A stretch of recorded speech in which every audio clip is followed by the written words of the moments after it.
Hi guys, so today we're going to continue with writing equations or writing equations of graphs of lines, but this time we're going to be talking about word problems. Okay, so here we have a couple of word problems. We're going to walk ourselves through it, okay, and I'm going to have you try one on your own.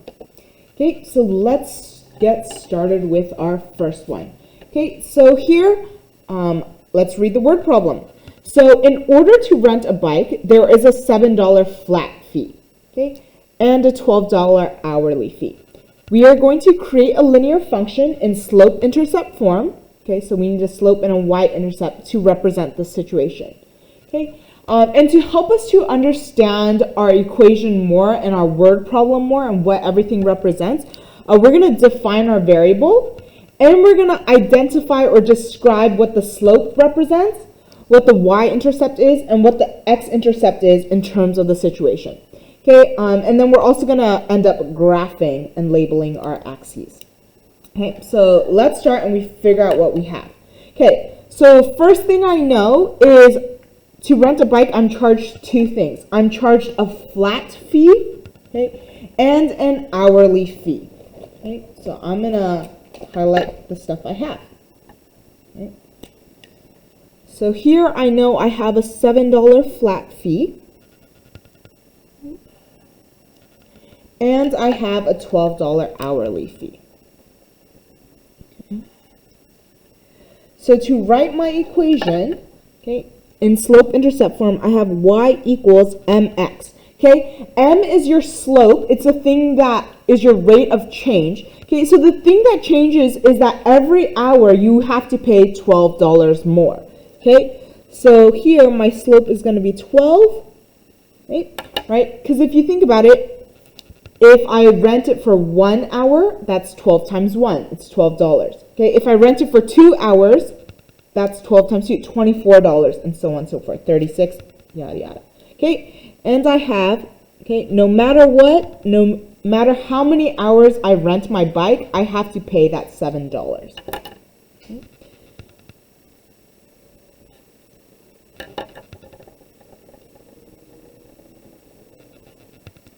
Okay, so let's talk about what these represent.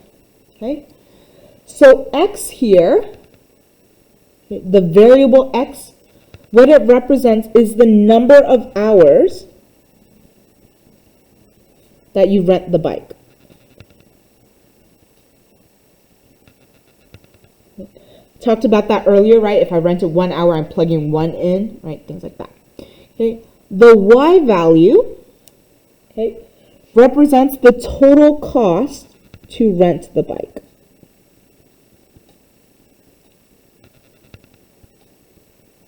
Okay, for however many hours. Okay, right? So the total cost represents how much I have to pay hourly as well as the flat fee. Okay, so here there is actually no x-intercept. Okay. And we'll see that more with the graph later. Okay, but here it's because we start at 7, our y-intercept at 7, and then since this is positive, our line is going to go upwards, right? Which means we are never going to actually touch the x-axis. Okay, so that's why there's no x-intercept. Okay. Our y-intercept here is the flat fee of $7. Okay. And then what is our slope? The 12. Okay. The slope is the hourly fee.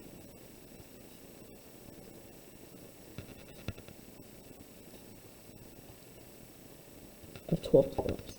Okay. So there we have our equation, and I wrote what everything represents. Okay, so this will help us understand the word problem more, especially as we talk about solving it. Okay. So here it asks me, how much will it cost to rent the bike for 4 hours? Okay, so 4 hours here, this I'm going to plug into x because x represents the number of hours I rent my bike. Okay, so I'm going to plug that in here. So y equals 12 times 4 plus 7, right? if I rent the bike for 4 hours, okay, if X is the number of hours I rent my bike, I plug it in, and that will give me Y, my total cost. Okay, so let's do it. So 12 times 4 is 48. Okay. And then 48 plus 7 is 55. Sorry about 48 plus 7 is 55. So it will cost, right, since Y is talking about the total cost, it will cost $55 to rent the bike for 4 hours.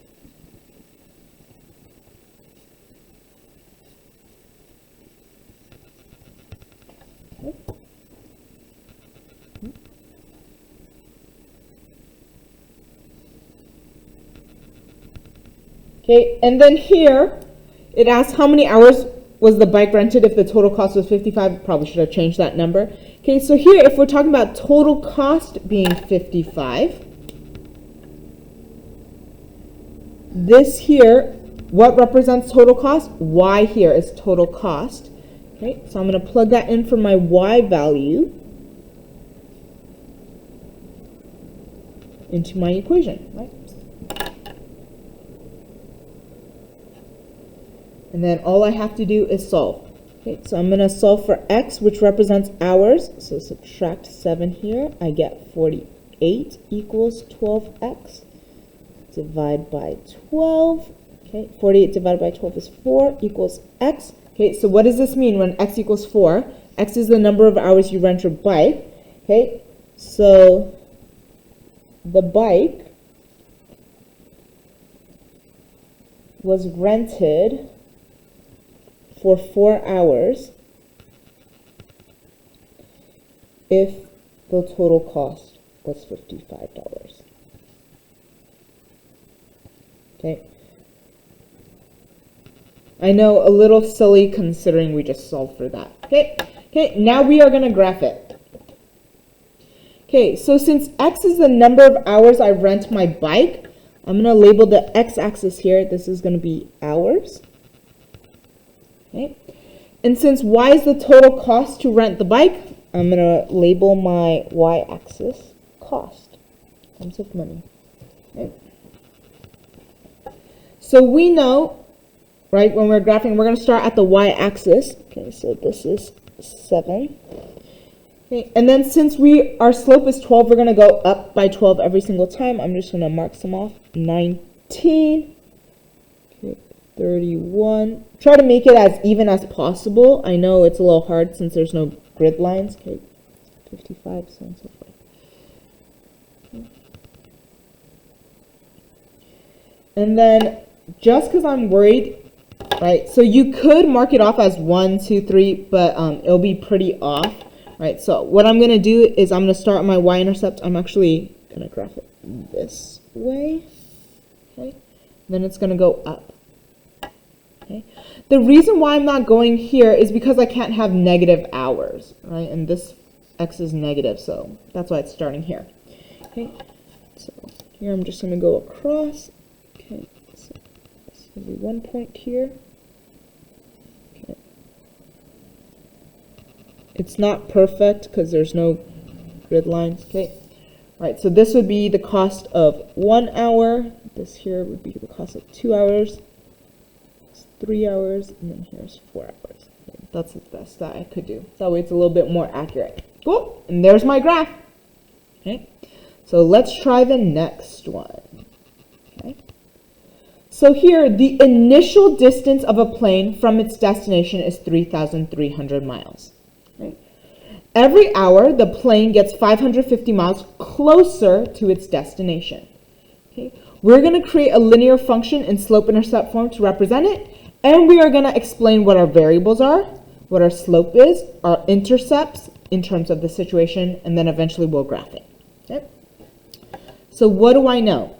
Okay, so I know that the initial distance, okay, whenever you see initial, right, that's a good chance that this is going to be our B. This is going to be our y-intercept. Okay, so here the initial distance is 3,300 miles. Then I know that every hour the plane gets 550 miles closer, okay, closer to its destination. Okay, so let's write the equation. Y equals, okay, I'm going to actually start with the 3,300, even though that's my B. And then since I'm getting closer, that distance away from the destination is going to get shorter, right? Because then you're getting closer and closer to it. Okay, so it's going to get shorter. And it gets shorter, so minus, by 550 every mile. Okay. If you don't like the way this is written, okay, you could also write it like this. Right? Both of them are the same thing. I just wanted to write this first one the top way to show you that from my original distance, every hour I'm getting closer, so that distance is getting less and less. That's why it's subtraction. Okay? So what do each of these mean? Okay? So x here is going to be the number of hours the plane travels. Okay? So x here.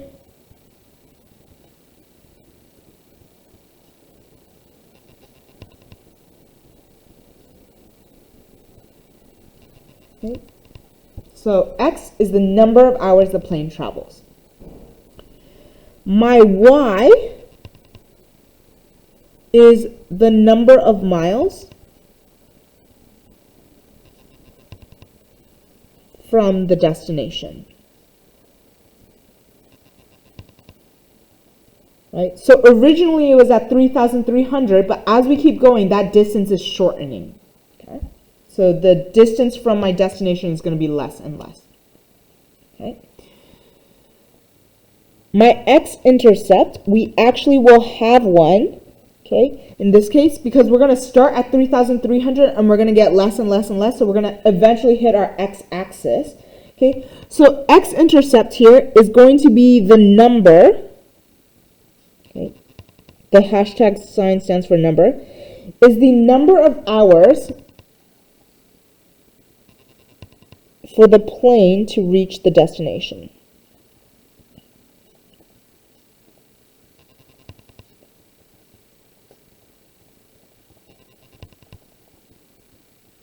Okay.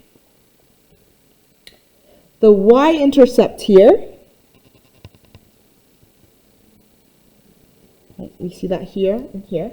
Okay, the y-intercept is the initial distance or the starting distance.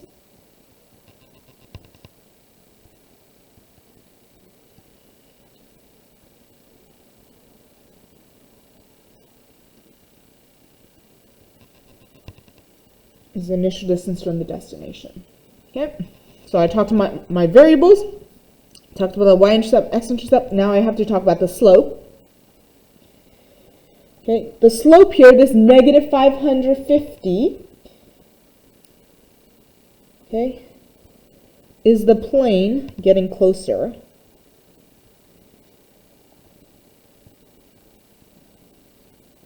Specifically 550 miles closer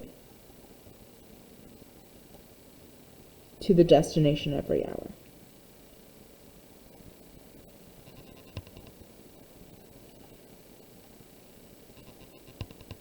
So if you want, you could have highlighted that y-intercept pink here and the slope here that we're talking about green.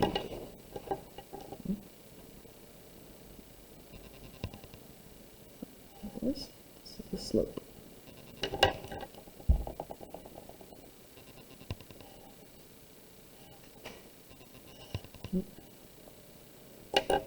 Okay, so let's keep going. So how far is the plane from its destination after 3 hours? Okay, so 3 hours here, we're talking about x, right? Since x is the number of hours. So I want to know if I plug 3 in for x, how far am I away? Okay, that's what I'm going to do.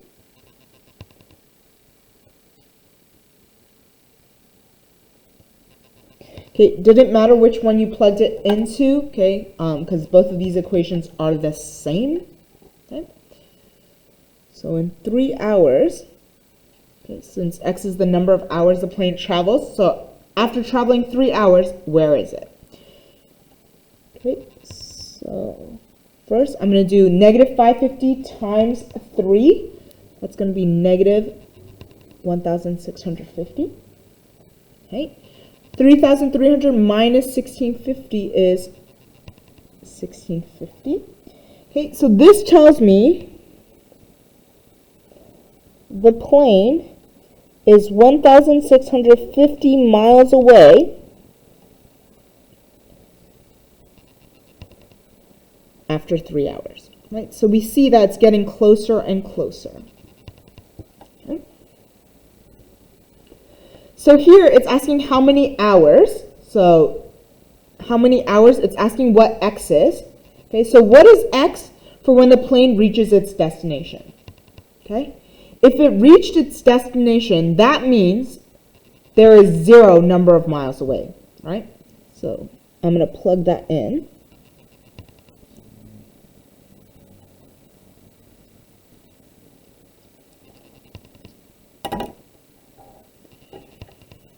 So if it's talking about the plane reaching its destination, it is 0 miles away from the destination.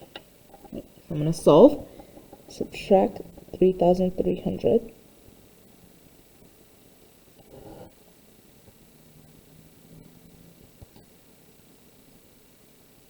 Okay. Then, since this is negative 550 times x, I'm going to divide by negative 550.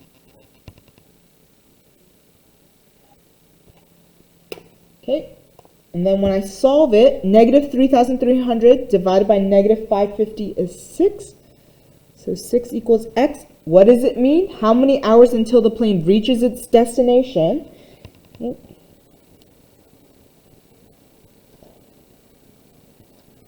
The plane will reach its destination in 6 hours.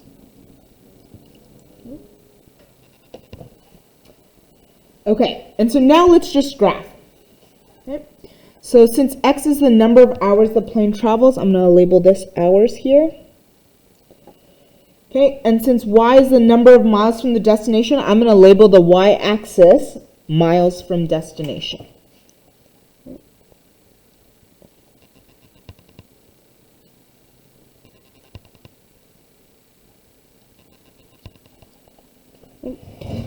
And just so that way it's a little neater, I'm going to start with my y-intercept. Okay, so this here is going to be 3,300. Okay. And then since I know it's going to eventually eat my x-intercept, right, at 0, we'll be at y equals 6. So I'm just going to do 1, 2, 3, 4, 5, 6. Okay. Because when it reaches its destination in 6 hours, right, which I already found that means the miles from the destination will be 0, right? So in 6 hours, we've reached it. Okay. Use this. Okay. So I'm going to graph using intercepts, right? I have my y-intercept, my initial distance. Okay, I found when it will reach it. Okay, I can graph using intercepts, right? And then this kind of makes it a little easier to graph here. This is how far it'd be in 1 hour. This is how far it'd be in 2 hours. This is how far it'd be in 3 hours. This is how far it'd be in 4 hours. It'd be easier if I had a grid, but I do not. So, and then it's actually 2750. Okay, how I'm getting that is I'm just subtracting 550. Okay, here would be 2200. Okay, here it'd be 1650. Here would be 1,100, and then here would be 550. Okay, and then at the 6 hour, it reaches 0. Okay, I'm going to do one more before I have you try one on your own. Okay, so let's look at it. So here, a savings account is opened with an initial deposit of 300. Oop, we should see. Okay, initial. Okay, it's talking about initial. That's probably going to tell me what B is. Okay, so that's important. Okay, and then every month I know that $50 is added to the account. Okay? So $50 added every month. Okay. We're going to create a linear function in slope-intercept form. Okay, and then we're going to define the different things we see. Okay, so y equals mx plus b. Okay, so what changes is that every month I add $50. Okay, so here I'm going to have 50x, right? By 1 month, $50. 2 months, that would be $100, so on and so forth. Okay, so that is my slope. Right? Remember, slope is rate of change. How much is changing by? It is changing, the amount is changing by $50 every single time. Okay? And then initial deposit, I start off with $300 in the account.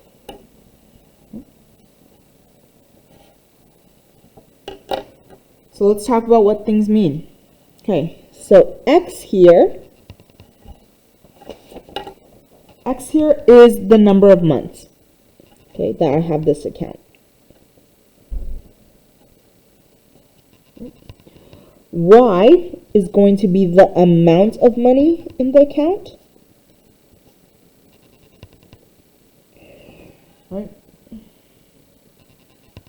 So amount of money in an account. Okay, here we actually don't have an x-intercept.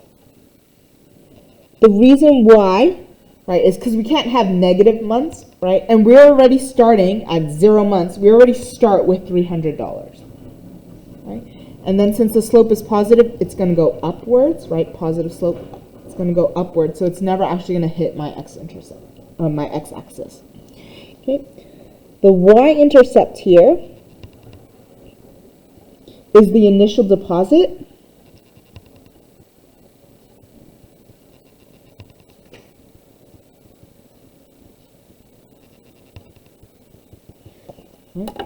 So y-intercept here is that $300 initial deposit.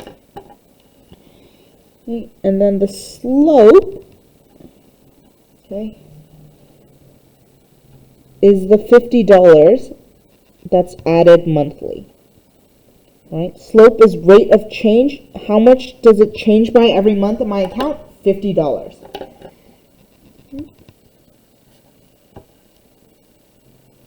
This will help me, especially as I'm trying to find amount of money, number of months, so on and so forth. Okay, so here it's asking about how many months. Right? So if it's asking about how many months, that means I want to find what x is. Okay, so what is x? Right? When the saving account reaches a total of $550. So this is y. So how many months? Ask me for what x is. When it says total of 550, this is y, right? Since y is the amount of money. Okay, so I plug it in. So 550 equals 50x, which I don't know, plus 300. Okay, and let's solve. Okay, so first thing I'm going to do is subtract 300. Okay, so this is 250 equals 50x. I'm running out of space, so I'm just going to rewrite it here. Okay, then I'm going to divide by 50. Okay, 250 divided by 50 is 5, so 5 equals x. What does this mean? Okay, the savings account, or the account,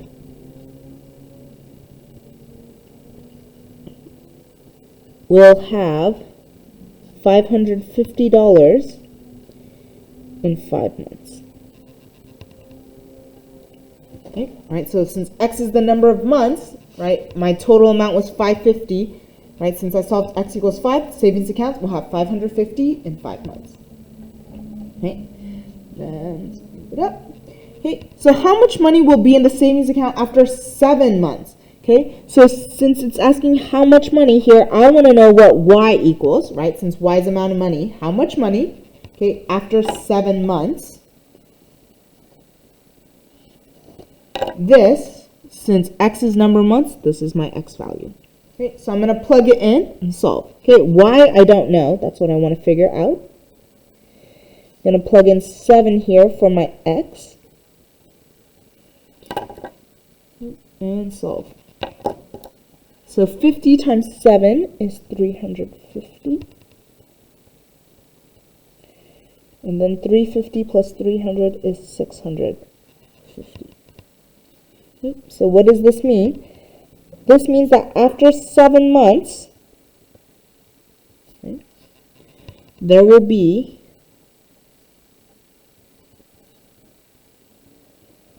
$650 in the account.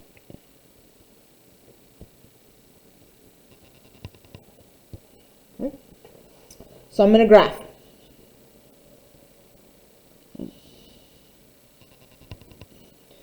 So since x is the number of months, I'm going to label my x-axis months.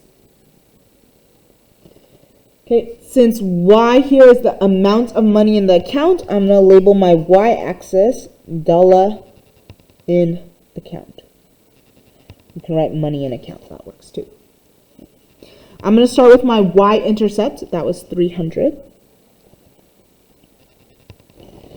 Okay, and then since I know I add 50 every single time, I'm just going to do 350, 400, 450, 500, 550, 600, 650. Yep, again, it's not as accurate because I don't have a grid. Okay, so here's where we're starting at.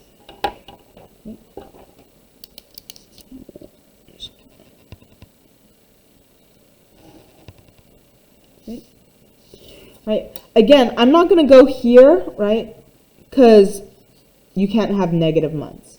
Right? So, let's make my different points. Again, it's not accurate. It should be equal distance, but there's no grid. This is what happens. Okay.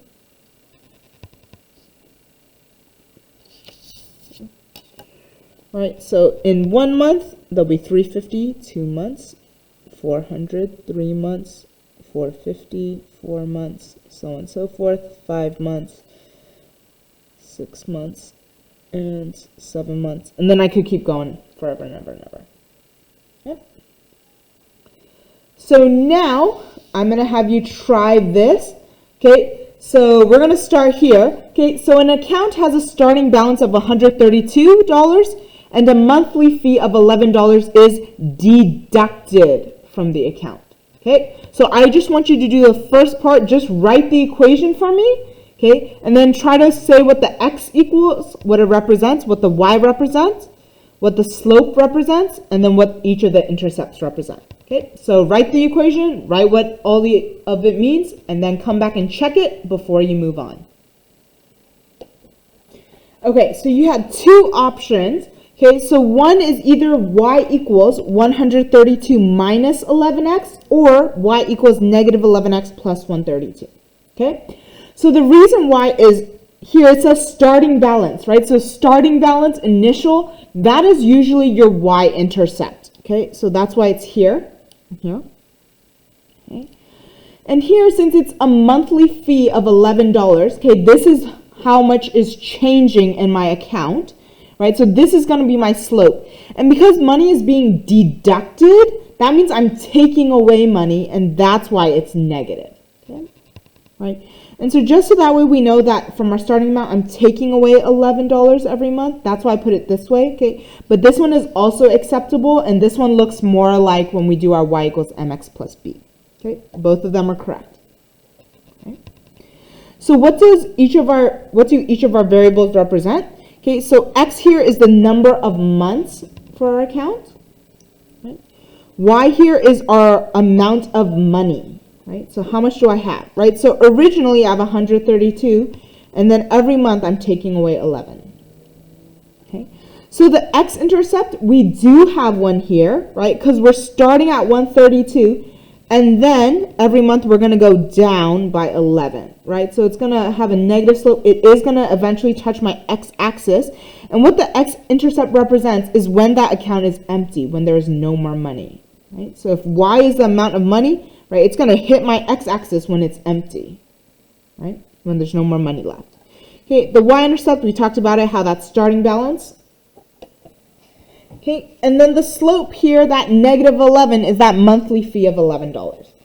Okay, So now I want you to try this next question. Okay, how much money is in the account after 5 months? Okay, do that and then come back and check your answer. Okay, so here it asked about how much money. Okay, so how much money, that's y, right? Y is amount of money. So we're solving for y. Okay, and we want to know how much money is there after 5 months. Okay, months is our x. Okay, so that means 5 is x. So I plugged in that 5 in for x, and then I solved. Okay, so negative 11 times 5 is negative 55. 132 minus 55 is 77. What does this mean? This means that after 5 months, there's $77 in the account. Okay, so here, okay, let's just see how many months until there is no money left in the account. Okay, so do C and then come back and check. Okay, so here it asks about how many months. Okay, so months is X. So that's what I'm finding. I want to find what X is. Okay, when there is no money, okay, so since Y is amount of money, that means no money, so 0 for Y. Okay, I'm solving. Okay, so first thing I'm going to do is subtract 132. Then I'm going to divide by negative 11. I should get 12 equals X. Okay, so that means there will be no money in the account in 12 months. Okay, now I want you to graph it and then come check your graph. Okay, so here's my graph. I actually graphed it using the intercepts. Okay, so since X represented months, I labeled my X-axis as months. And since my Y represented the money in the account, I labeled my Y-axis as money in the account. Okay, since I know I started with 132, I put that as my Y-intercept. And since C ended up helping me find my X-intercept when the money is 0, okay, at 12 months, I put that as it. Okay, and then I actually just graphed it, connected the dots. Okay, and then from there, I just did tick marks and then did that. All right. Again, it's not as accurate because we don't have that grid line. Okay, but this is the best we can do. Okay. Let me know if you have any questions. Have a great rest of the day. Bye, guys.